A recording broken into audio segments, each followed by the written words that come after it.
Bienvenidos a esta estupenda vivienda situada en el barrio de Carabanchel, en la calle Eugenia de Montijo.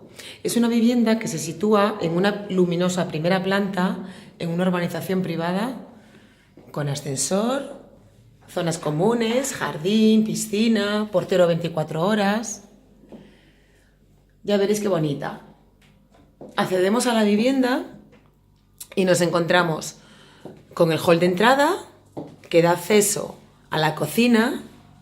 La vivienda quedaría amueblada, está en perfecto estado para entrar a vivir. La cocina tiene todos los electrodomésticos, incluido lavavajillas. Tiene una pequeñita terraza, tendedero,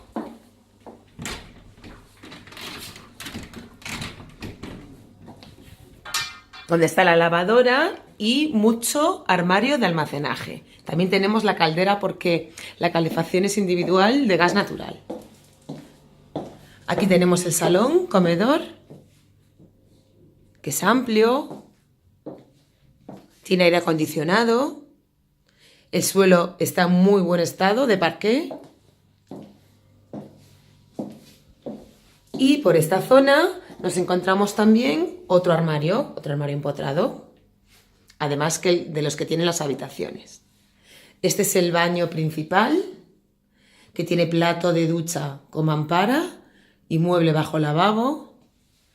Aquí tenemos una de las habitaciones que quedaría totalmente amueblada con ese armario.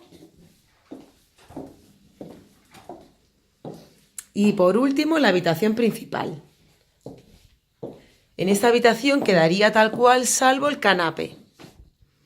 Tiene armario empotrado también, de 3 puertas, y su baño en suite, que en este caso tenemos bañera con mampara y también mueble bajo lavabo. Como veis, la casa está en perfecto estado para entrar. Es muy acogedora y además de todo esto, tiene una plaza de garaje con acceso directo en la propia finca. Venid a verla porque os va a encantar.